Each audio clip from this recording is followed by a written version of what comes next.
豆腐再次成为关注对象。医生发现，吃豆腐时千万多留意这几点。刘奶奶在上了年纪之后，牙齿逐渐脱落，导致她完全咬不了硬的食物，于是豆腐就成了她的心头爱，几乎每天都要吃上1顿2顿。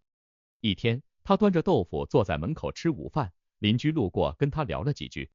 邻居看她每天都吃豆腐，忍不住提醒她，豆腐内激素含量很高，男的吃多了容易变娘，女的吃多了容易患癌，尤其是老年人更加吃不得。这说法让刘奶奶吓了一大跳，感觉碗里的豆腐愈发难以下咽。这到底是不是真的？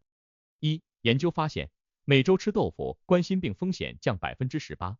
豆腐具有高蛋白、低脂肪的特点，素有植物肉的美誉，很多家庭的餐桌上都有豆腐的身影。豆腐不仅好吃，还能给健康带来不少的好处。循环 Circulation 杂志上发表过一项由中美学者联合进行的研究，研究人员对3项涉及21万余人的大规模队列研究进行了荟萃分析。随访期间共发生了8359例冠心病事件。校正多种因素后发现，异黄酮摄入与冠心病发生风险之间呈负相关关系，豆腐的摄入量也与冠心病风险之间呈负相关关系。相较于不吃豆腐的人，每个月至少吃1次豆腐的人，冠心病风险下降了18%。研究人员分析可能与豆腐中的异黄酮有关，但具体该归功于谁有很大的争议。2006年，美国心脏协会营养委员会发表的指南认为，豆制品内的维生素、矿物质、膳食纤维、多不饱和脂肪酸等对心脏有益有明确证据，而异黄酮对心脏可起到保护作用几乎还没有证据。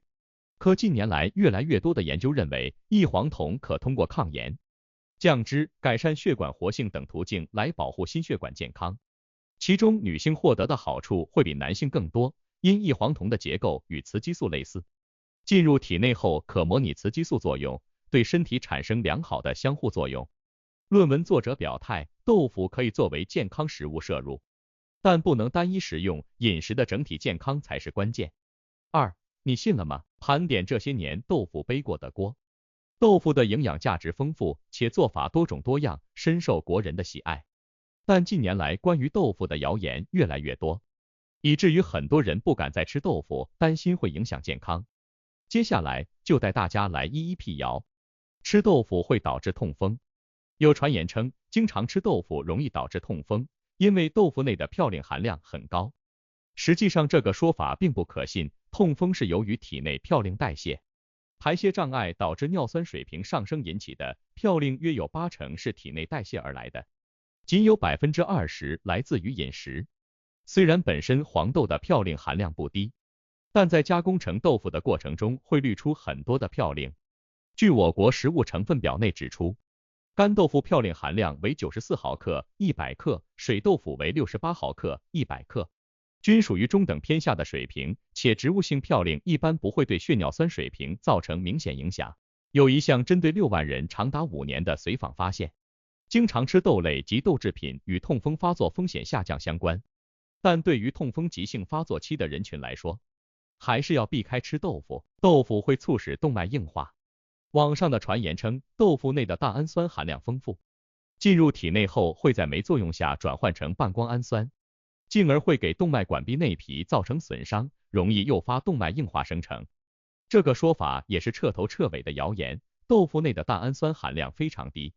营养师一般推荐的饮食都是豆腐搭配富含大氨酸的肉类。至于半胱氨酸，本身是体内是一种半必需氨基酸，具有维持氮代谢、改善炎症以及解毒等多种作用。无论是大氨酸还是半胱氨酸，都和动脉硬化的发生没有直接关系。真正与心血管疾病相关的物质其实是同型半胱氨酸，和豆腐完全没有关系，日常可以放心吃。男人吃多了会变娘。很多人的认知中，男性摄入了雌激素含量丰富的食物，就会让男性变娘。这个说法并不可信，男性和女性一样也离不开雌激素。适量的雌激素不仅不会让男性变娘，还会让他们的身体更健康。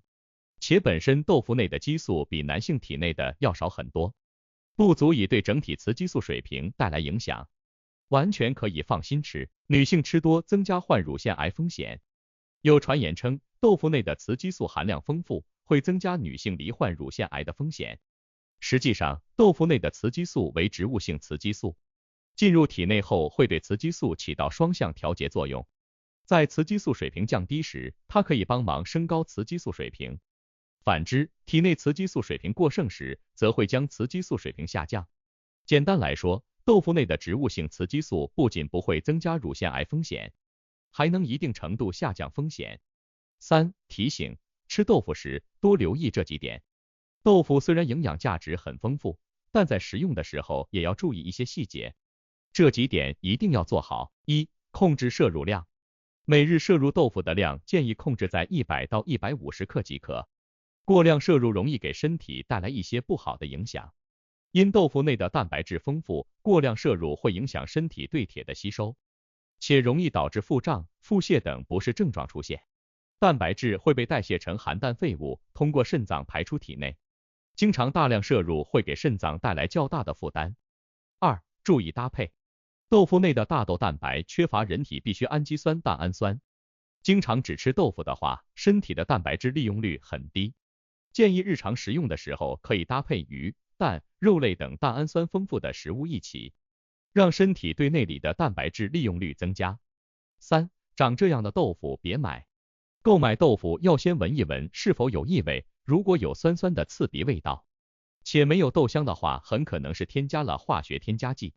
还有就是摸起来黏黏的豆腐，多半是放了很久不新鲜的，也不建议购买。4. 豆腐的营养价值及健康益处。豆腐是由大豆制成，大豆被誉为植物肉，含有丰富的高质量蛋白质、必需氨基酸、维生素和矿物质。豆腐不仅蛋白质含量高，而且脂肪含量低，是一种理想的健康食品，尤其适合心脏病患者和糖尿病患者食用。心脏健康，豆腐中的不饱和脂肪酸有助于降低体内的坏胆固醇 LDL， 提升好胆固醇 HDL， 从而有助于预防心脏病。骨骼健康，豆腐是钙的良好来源，尤其对于无法消费乳制品的人来说，它是维持骨骼健康的重要食物。抗癌特性，豆腐中的异黄酮，尤其是大豆异黄酮，已被研究表明具有抗癌的潜力，特别是在预防乳腺癌和前列腺癌方面。5. 解析豆腐的误解和谣言。尽管豆腐的健康益处众多，但围绕它的误解同样不少。以下是对一些常见误解的科学解析。激素问题，豆腐中的所谓激素实际上是植物性雌激素，也就是异黄酮。这种物质的结构虽然类似于人体的雌激素，但其作用远不如人体内的雌激素强烈。大量研究表明，适量摄入大豆异黄酮对人体是安全的，甚至可以通过调节体内雌激素水平，帮助减少某些类型癌症的风险。甲状腺问题，虽然大豆产品中含有植物性甲状腺素抑制剂，但只有在摄入量极大时，才可能影响正常甲状腺功能。常规的饮食摄入量对健康成人的甲状腺功能影响微乎其微。6. 豆腐的正确食用方法。虽然豆腐是一种健康的食品，但正确的食用方法可以最大化其健康益处，同时避免可能的副作用。适量食用，建议每天食用豆腐量为100到150克，这样既可以享受其健康益处，又可以避免因摄入过多而带来的问题。均衡搭配，虽然豆腐是优质蛋白的来源，但它并不包含所有必需氨基酸，因此搭配肉类、鱼类或其他蛋白质来源食物食用，可以确保获得所有必需氨基酸。选择新鲜豆腐，购买豆腐时应选择无异味、质地坚实且新鲜的产品，避免购买已变质或添加了不必要化学添加剂的豆腐。7. 结论：豆腐是一种营养丰富、健康益处多多的食品。正确理解其营养成分和健康影响，合理安排饮食，可以使豆腐成为餐桌上的健康选择。不应因为未经证实的谣言而避免食用这种营养丰富的食品。通过科学的角度和适当的食用方法，我们可以最大限度地利用豆腐带来的健康益处。